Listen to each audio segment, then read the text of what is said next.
देख रहे हैं नेटवर्क 33 राजकुमार के साथ। नेटवर्क 33 में आज की कहानी हमारे साथ शेयर की है मयंक वर्मा जी ने। तो सबसे पहले मयंक जी, आपका बहुत बहुत धन्यवाद अपनी कहानी हमारे साथ शेयर करने के लिए। दोस्तों, अगर आपके पास भी ऐसी कोई कहानियां हैं तो हमारे साथ जरूर शेयर करें। हमारे इंस्टाग्राम आईडी पर इंस्टाग्राम आईडी है network_33, जिसका लिंक नीचे डिस्क्रिप्शन बॉक्स में दिया गया है। ऐसे ही और वीडियोस के लिए देखें इन डार्क। तो चलिए बढ़ते हैं आज की कहानी की ओर। मयंक जी बताते हैं कि सन 1962 लखनऊ उत्तर प्रदेश, ये वो दौर था जब मेरे पिताजी लखनऊ के एक ऑफिस में काम किया करते थे। 10 अक्टूबर 1962 की शाम उन्हें ऑफिस से निकलते निकलते काफी देर हो गई, जिस वजह से उन्हें घर लौटने के लिए कोई सवारी नहीं मिली थी। ऐसे में उन्हें पैदल ही घर आना था। वैसे तो वो पहले भी कई बार ऑफिस से पैदल ही घर आ चुके थे, तो वो बिना ज्यादा समय खराब किए घर के लिए पैदल ही चल दिए। रास्ते में एक मेडिकल कॉलेज पड़ता था और उससे कुछ आगे एक पुराना पुल भी। जब पापा पुल के पास पहुंचे तो उन्होंने देखा कि कोई पुल के एक तरफ दिया जलाकर बैठा हुआ है। जब पापा उसके पास पहुंचे तो उन्होंने पाया कि वो कोई मूंगफली वाला है। पापा ने सोचा क्यों ना मूंगफली खरीद ली जाए। रास्ते में मूंगफली खाते खाते रास्ते का पता भी नहीं चलेगा। तभी पापा ने मूंगफली का भाव पूछा और एक पाव तोलने को कहा। अभी उस आदमी ने मूंगफली तोलने के लिए तराजू उठाई थी कि तराजू से बड़े जोर की आवाज आई, जैसे कोई पत्थर तराजू से टकराया हो। पिताजी ने तराजू की ओर देखा तो पाया कि उस आदमी की उंगलियां बहुत ही लंबी है, साथ ही पत्थर जैसे नुकीले नाखून हैं जो तराजू से टकरा रहे थे। ये देखकर पिताजी सरपट वहां से भागे। जैसे ही उन्होंने वो पुराना पुल पार किया, उन्हें सामने से एक हाथ गाड़ी वाला आते हुए दिखाई दिया। पिताजी ने उसे हाथ दिखाते हुए अपने पास बुलाया। उस आदमी ने पापा से पूछा, क्या बात है भाई साहब, बड़े घबराए हुए लग रहे हो हैं? इस पर पिताजी ने सारी बात उस आदमी को बताई। ये सब सुनने के बाद वो आदमी अपने हाथ पिताजी को दिखाता हुआ कहता है, कहीं ऐसे तो नहीं थे उस मूंगफली वाले के हाथ?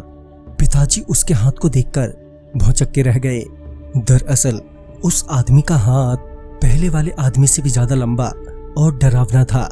पिताजी वहां से भी बड़ी तेजी से भागे। भागते भागते वो काफी दूर आ गए और जब उन्हें लगा कि उनके पीछे कोई भी नहीं है तो वो थोड़ा रुके और सांस लेने लगे कि तभी उन्हें पीछे से फुफकारने की आवाज सुनाई दी। जब वो पीछे पलटे तो उन्होंने पाया कि एक काला सांड, जिसकी आंख बिल्कुल लाल थी, उनके पीछे खड़ा है। वो काला सांड बड़ा ही आक्रामक लग रहा था, जैसे कि हमला ही करने वाला हो।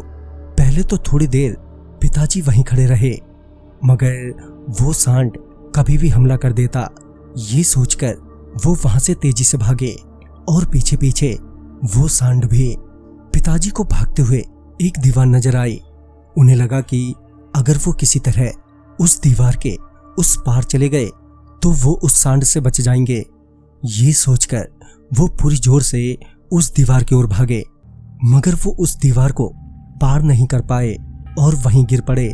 और वो सांड भी बस उन पर हमला करने ही वाला था कि तभी वहां पर एक हवलदार जी वहां आ पहुंचे, जिन्होंने जोर से डंडा बजाते हुए उस सांड को वहां से लक्कार के भगा दिया।